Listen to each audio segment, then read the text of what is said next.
Three of them came out of the alley on a Tuesday night in October, when the streetlights on Morrow Avenue had been out for 6 days and the city had not gotten around to fixing them. They moved the way young men move when they are certain nobody is watching, loose-shouldered, unhurried, already rehearsing the story they would tell later. They had been watching the old man for half a block, long enough to clock his limp, long enough to decide he was easy. What they had not done, in the flickering half-dark of that broken street, was look at his back. His name was Leonard Pruitt, and he was 67 years old, and he had been walking home from Delgado's Hardware on the same route he had walked for 11 years, carrying a can of weather-stripping adhesive and a bag of stove bolts he had been meaning to buy for a month. He stood 5 feet 10, though the arthritis in his left hip had taken a half-inch off that in recent years. His hair was white and close-cropped. His beard was the color of old pewter. His hands, even at rest, looked like tools. He was wearing a black canvas jacket zipped to the collar against the October cold, and on the back of that jacket, stitched in red and gold thread over a skull wearing a winged crown, were 3 words in a city that anyone who knew anything about this country's roads would have recognized immediately. The 3 men behind him did not know anything about roads. They knew about easy marks and dark streets. So they stepped out of the alley, and the one in front said something sharp and low, and Leonard Pruitt stopped walking. He turned. He looked at them the way a man looks at weather he has seen before. Not afraid, not aggressive, just measuring. He reached into his jacket pocket and produced his wallet. He held it out. The young man in front snatched it from his fingers, said something ugly, and shoved Leonard hard enough that Leonard's bad hip gave and he went down on one knee on the cracked sidewalk. One of the others laughed. The third one, and this was the detail that mattered later, the detail that set everything else in motion. The third one leaned in close, grabbed Leonard's jacket by the lapel to steady himself as he checked for a phone, and looked directly at the patch on Leonard's back. He did not say anything. His hand went still on the lapel. He looked at the 2 letters under the skull, the chapter rocker beneath, and something very old and very cold moved through the base of his spine. He let go of the jacket. He took a step back. He said quietly, "We should go." The other 2 didn't hear him or didn't care. They were already walking away, the wallet in the first one's pocket, laughing about the old man's knee, and they had no idea that the one who had looked had just seen the thing that would change all 3 of their lives inside of 72 hours. Leonard got himself off the sidewalk without help. He stood, straightened his jacket, and picked up his bag of stove bolts from where it had landed. He did not call out after them. He did not call anyone on his phone. He walked the remaining 4 blocks to his apartment, climbed the stairs, set the adhesive and the bolts on his kitchen counter, and then sat down in his armchair and spent a long moment with his hands on his knees in the dark. He was not frightened. He was not even particularly angry. He was something closer to tired, and something closer still to certain, because Leonard Pruitt had lived long enough to know that certain things, once set in motion, could not be recalled. He sat in the dark for 20 minutes. Then he picked up his phone. The man he called was named Darnell Okafor, though nobody who mattered had used that name in 30 years. The club called him Forge, because the first time he had walked into a chapter house at the age of 19, with a broken hand from a motorcycle fall, he had sat down, set the broken hand on the table without comment, and proceeded to eat a full plate of food while waiting for the chapter medic to arrive. The name had stuck, the way names stick when they identify something true. He was now 53, the president of the chapter for 8 years running, with a jaw like a shelf of granite, and eyes the color of gunmetal in flat light. He was 6'3" and had never in his adult life been described as thin. His leather cut was so worn at the collar that the black had gone almost gray, and the patch on the back had been restitched 3 times in 30 years and still sat perfectly centered. He had a daughter in Fresno he called every Sunday morning without exception, and 2 grandchildren he had seen 4 times since they were born. He did not talk about either with the chapter. He did not mix those 2 gravitational fields. The chapter knew he had a daughter because Diego had seen the Sunday calls, and the chapter knew better than to ask about them, and that was the arrangement, and it had worked for 8 years. He answered on the second ring. Leonard talked for 90 seconds. Forge listened without interrupting. When Leonard was done, Forge was quiet for 4 seconds. Then he said, "You hurt?" Leonard said his knee was fine. Forge said, "I'll call you back in an hour." He did not say anything else. He hung up, and he sat for a moment in his own kitchen, in his own chair, with his hand flat on the table, and then he made 3 calls in rapid succession. The second call went to a man named Richie Varela, who the chapter called Ratchet, not for any mechanical skill, but for the fact that his grip, once applied, only moved in one direction. Ratchet was the sergeant-at-arms, 44 years old, built like a loading dock, with a shaved head and a scar that bisected his right eyebrow from a bar mirror in Flagstaff 14 years ago. He was the chapter's skeptic and its enforcer in equal measure. He listened to what Forge told him and said 3 words. "On it tonight." He hung up and put on his jacket. The third call went to a man named Marcus Tellis, 26 years old, the youngest full-patch member in the chapter, who everyone called Ghost, for reasons that nobody fully explained to outsiders except to say that he had a talent for finding things that people believed were permanently lost.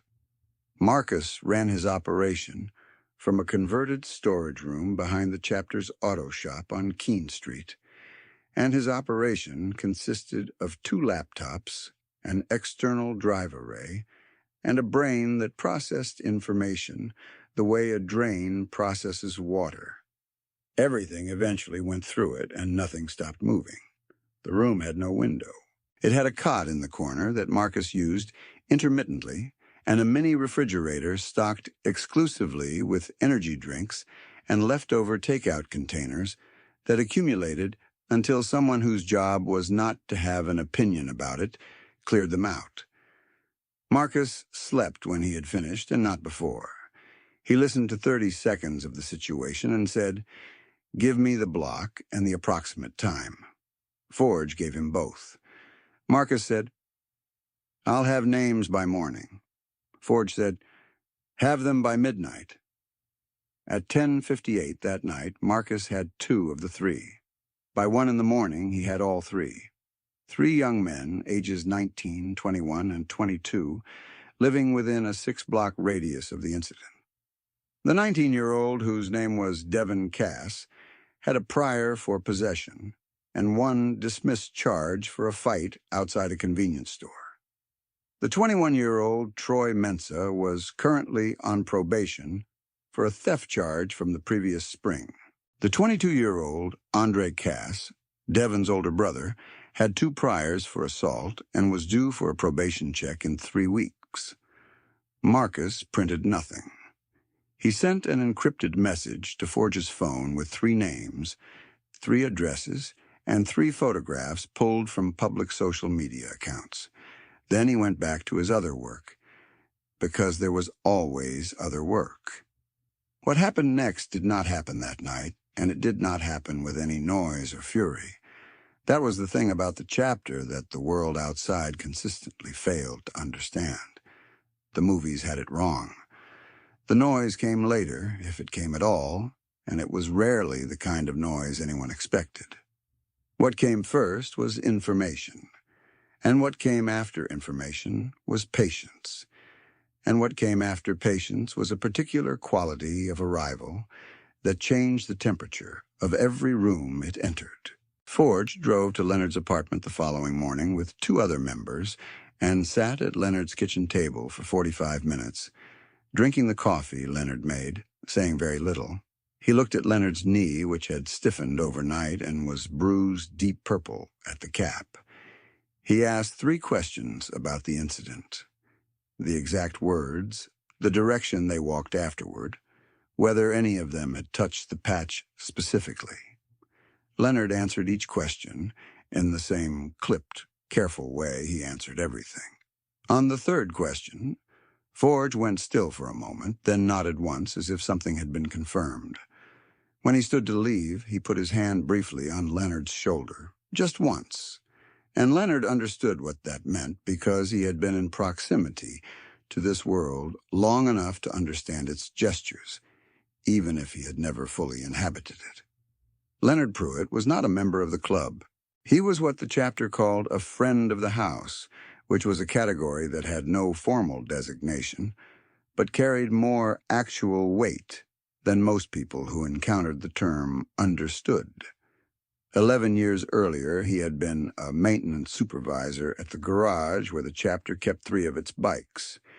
He had done good work, charged fair prices, never asked questions, and on one night in November of that year, when a young prospect named Diego Fuentes had come in bleeding from a cut above his eye, and clearly in no condition to drive anywhere, Leonard had sat with him for 2 hours in the back of the garage, stitched the cut with a kit he kept in his toolbox, and then driven Diego home himself without being asked, without being paid, and without telling anyone who didn't need to know. Diego Fuentes was now a full-patch member with a daughter named Rosa and a house in the valley, and he had never forgotten what Leonard had done that night, and neither had anyone else who mattered. This was the thing that the 3 young men on Morrow Avenue had not known. The patch on Leonard's back was not a decoration. It was not a souvenir.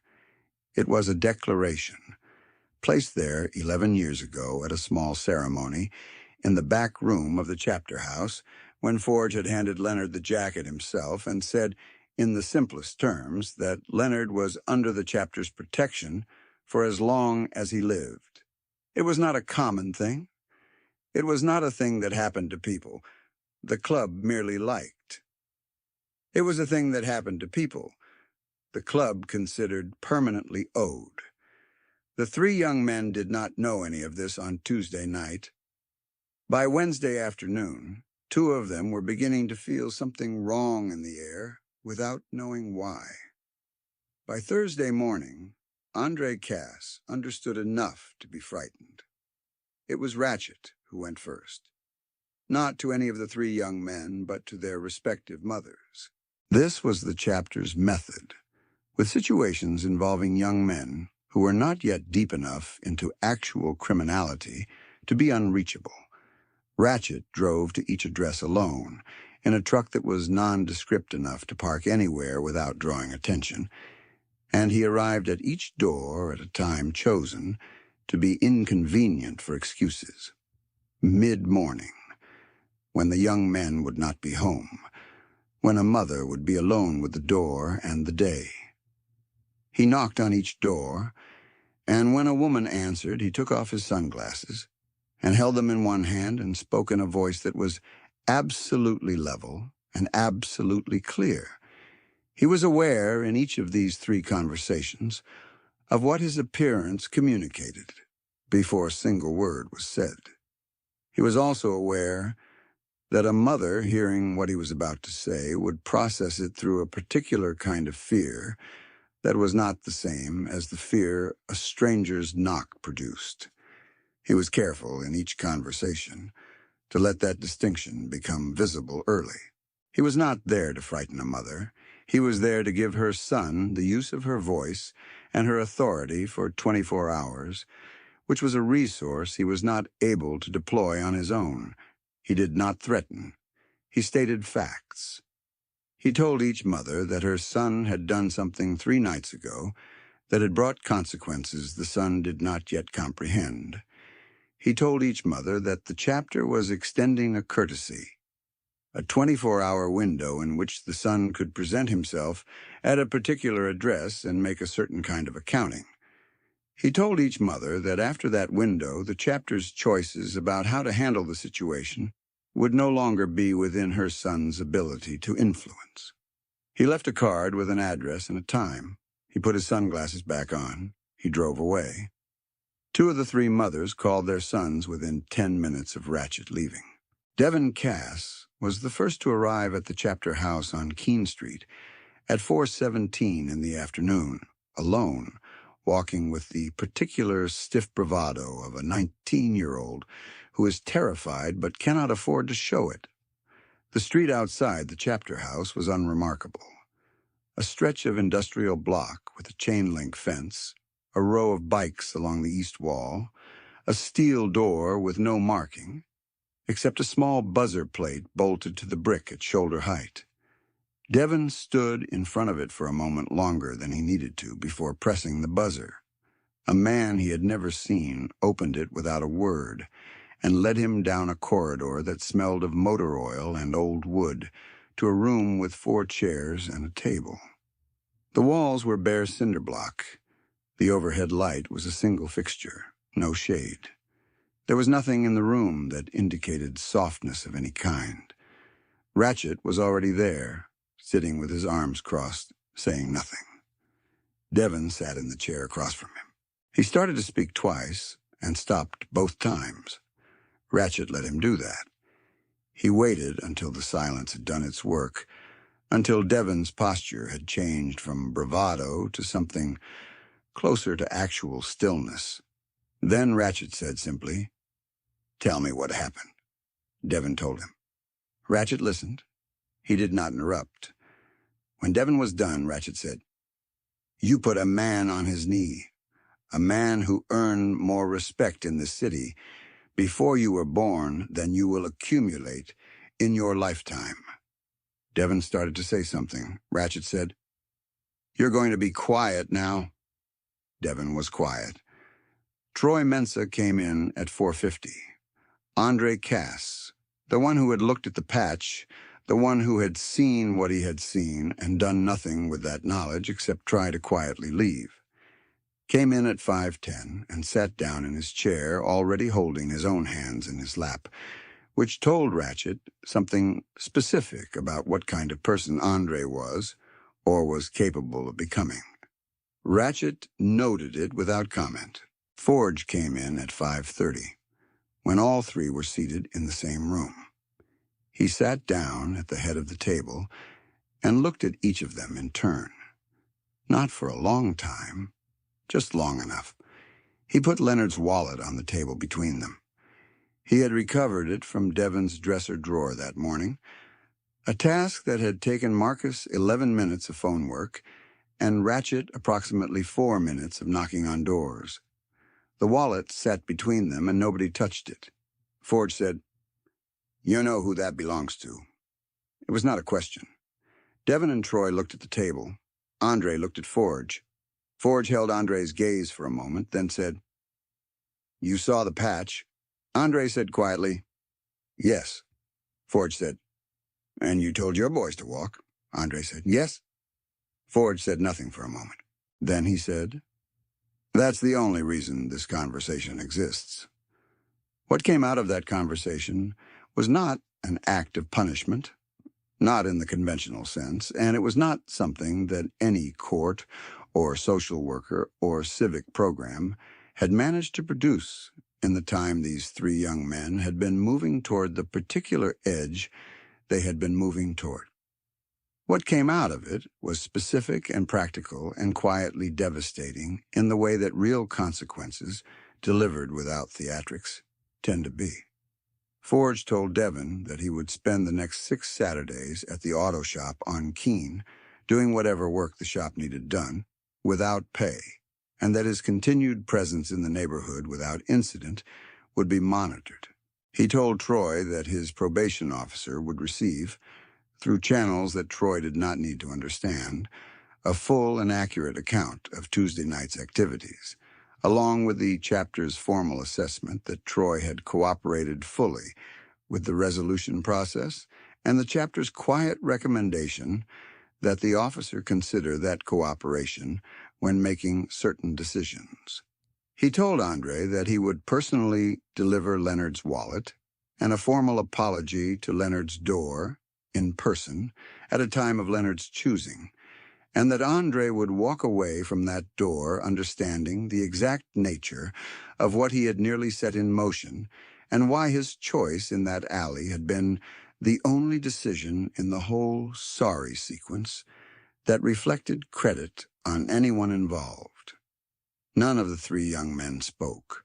Forge let the silence sit. Then he said to all three of them, "You are young enough that this is still recoverable. This is the only time I will be this generous. Understand me." He looked at each of them in turn once more. Then he stood, picked up Leonard's wallet from the table, and left the room. There is a particular quality of silence that falls in a room after a man like Forge leaves it. It is not the silence of absence. It is the silence of weight that has been set down and not yet picked back up. The three young men sat in it for a moment, and none of them looked at each other, which was, in its own way, the most telling thing any of them did that afternoon. Ratchet walked them out.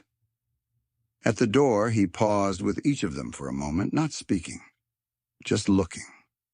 With Devon, he let the look last long enough that Devon understood it was a beginning, not an ending.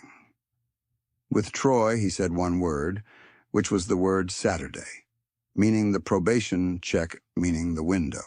With Andre, he said nothing at all. He just held the door. Andre stepped through it and into the October light and stood on the sidewalk for a moment, blinking. And Ratchet watched him from the doorway. And the thing that neither of them said aloud was the thing that was most true, that Andre Cass had made one correct decision on one dark street, and that decision had separated him, by a distance he could not yet fully measure, from what the other outcome would have looked like. Ratchet went back inside. He had other things to attend to. The apology visit happened on a Friday evening, 4 days after the attack.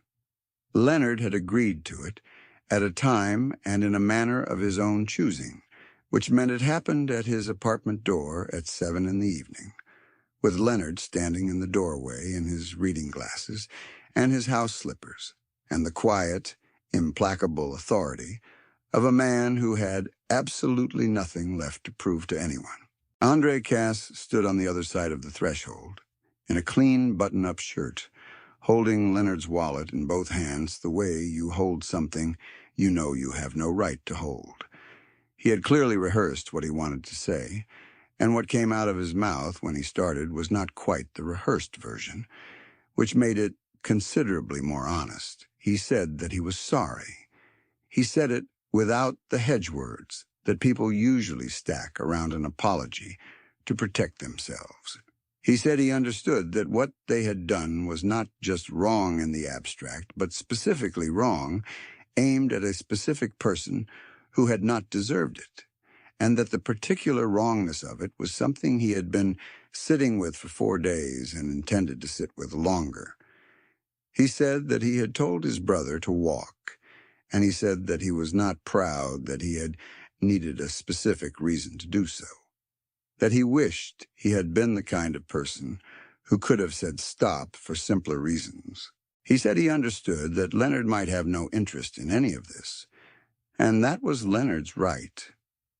Leonard looked at him through the reading glasses for a long moment. Leonard was not a sentimental man. He was not a man who forgave quickly or performed forgiveness for the comfort of the person asking for it. He took the wallet from Andre's hands and put it in his pocket. He said, "You came and said it like a man. That counts for something." He said nothing more. He closed the door.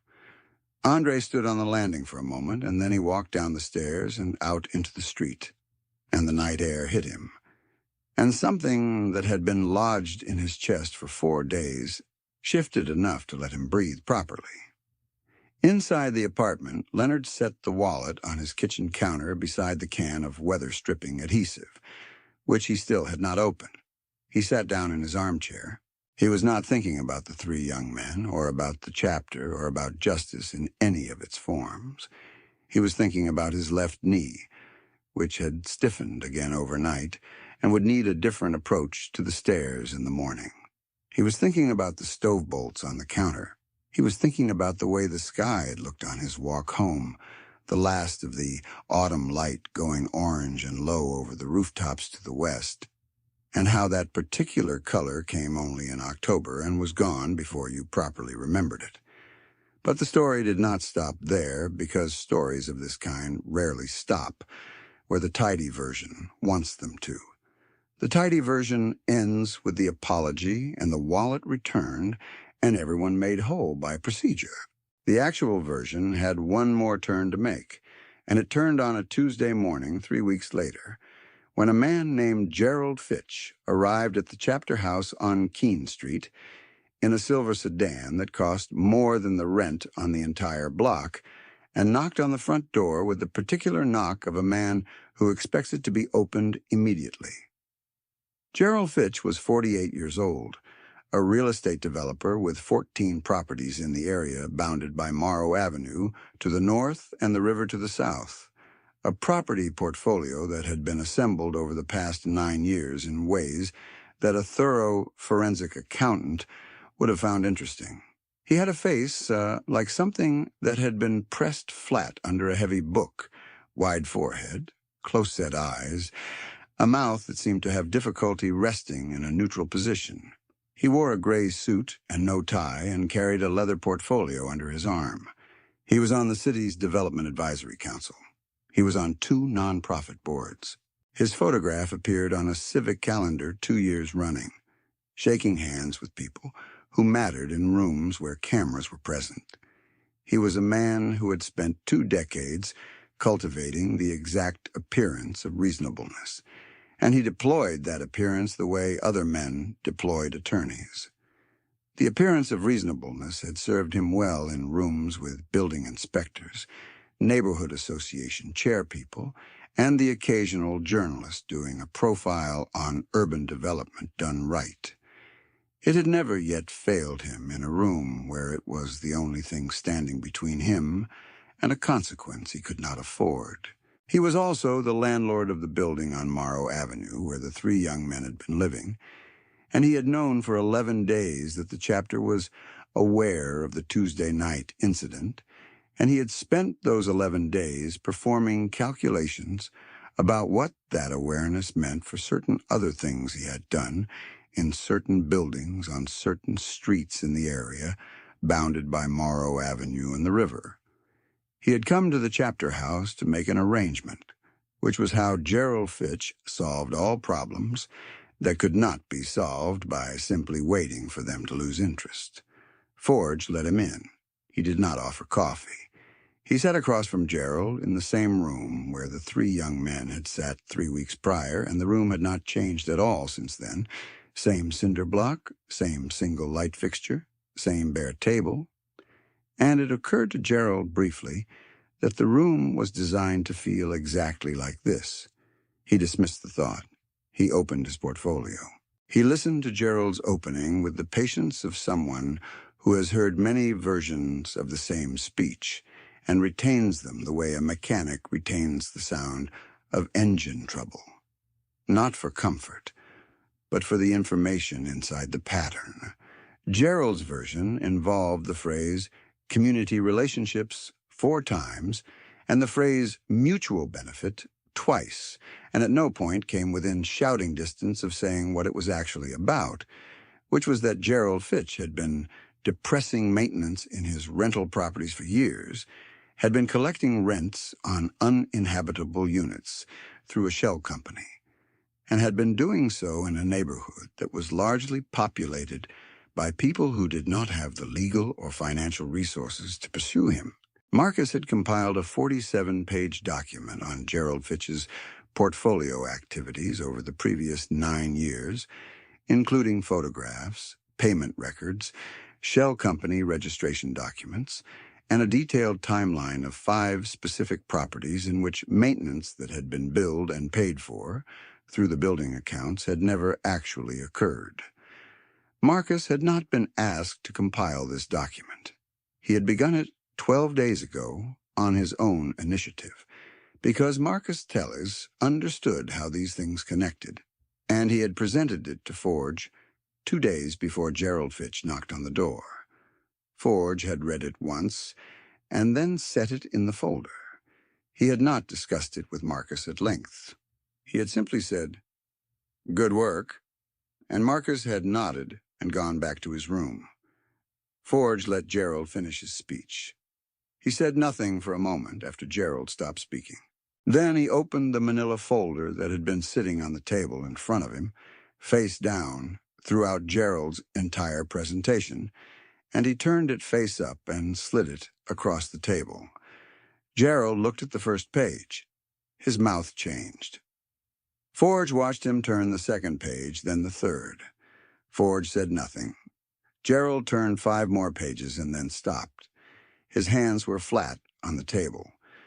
The portfolio he had arrived with had, over the course of perhaps 4 minutes, become a different kind of meeting entirely.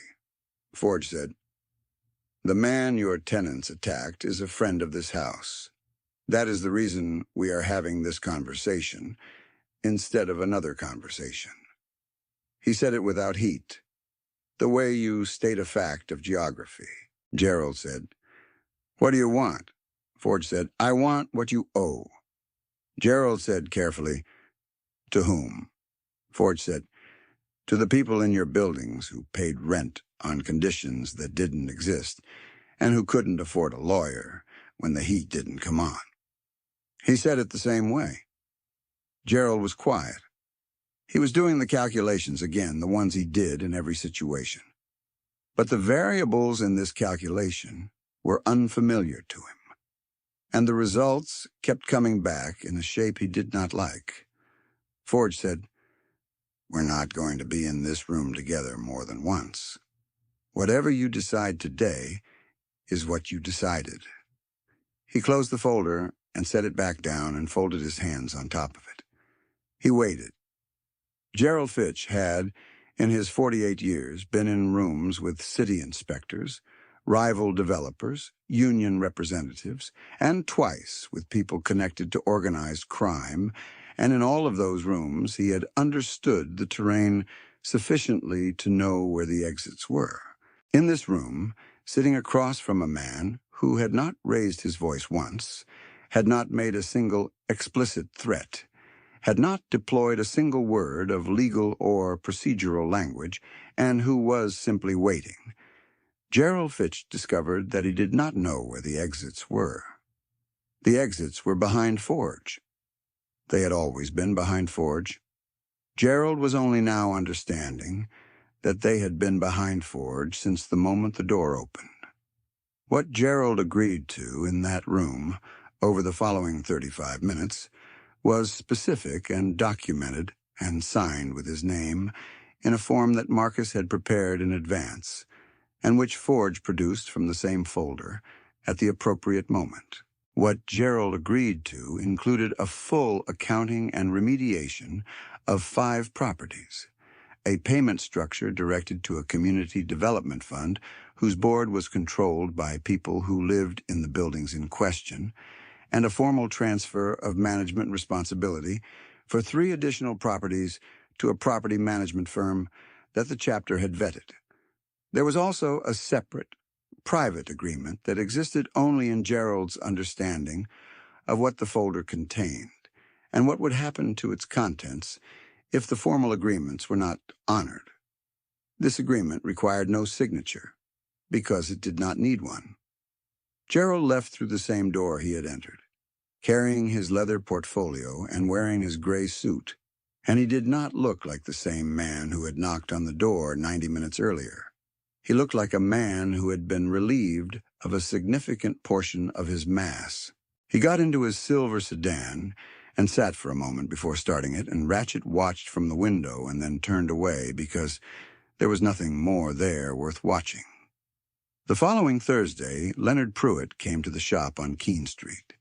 He had been there before, over the years, for minor work on his car, and once for a conversation with Forge about a situation that had resolved without becoming anything larger. He came in the side door, as he always did, and Diego Fuentes was the one who met him in the back, and they shook hands in the way of two men who have a specific history and have never needed to discuss it at length. Diego poured 2 cups of coffee from the machine in the back room, and they stood together at the workbench. And Leonard talked for a while about the weather stripping project, and Diego talked about his daughter Rosa, who had just started 2nd grade, and who had apparently decided she was going to be a marine biologist, a decision that Diego reported with the particular proud bewilderment of a father whose child has already outpaced his frame of reference. Forge came through at some point, and he and Leonard shook hands, and Forge asked about the knee, and Leonard said it was better. And that was the whole conversation about the knee. Then Forge said, without ceremony, that he wanted to say something. Leonard nodded. Forge said, "You've been a friend of this house for 11 years, and you've never asked for anything. And what happened on Morrow Avenue happened because some young men didn't know what they were looking at, and that was corrected." He said, "The situation is resolved. You have nothing further to be concerned about." Leonard said that he had not been particularly concerned in the first place, which Ford received with a brief, rare expression that in another man would have been a smile. Ford said, "I know. That's part of why we're still having this conversation 11 years later." Leonard said nothing to that. He finished his coffee. He set the cup on the workbench.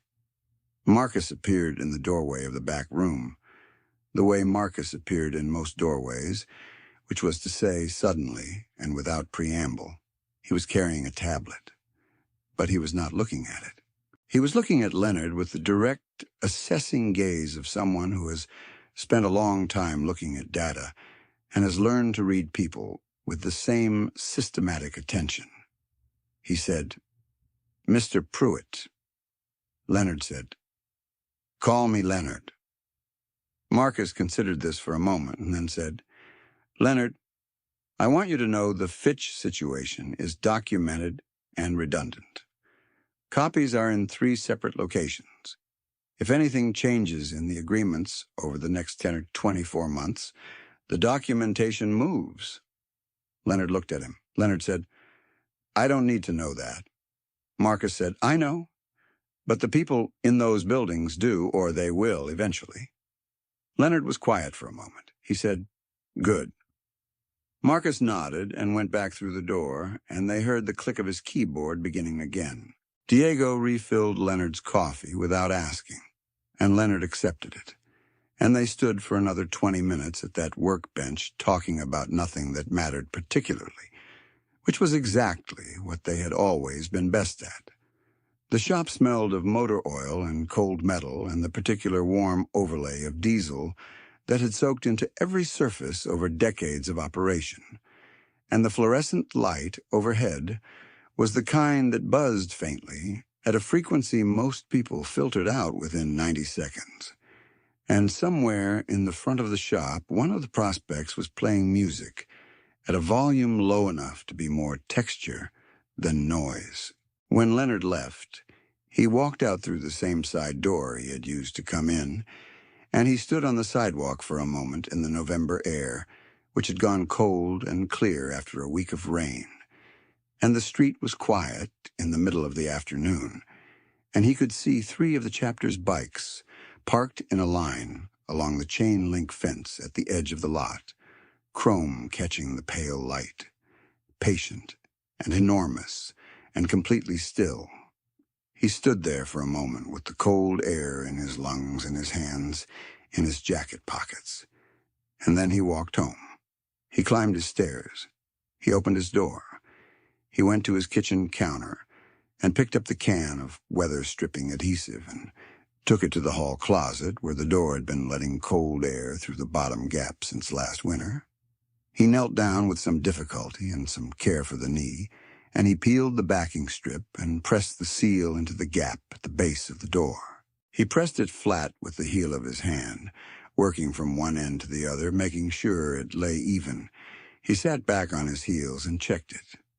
Good seal. He pushed the door closed and felt the resistance of it, the new snugness, the cold staying where it belonged.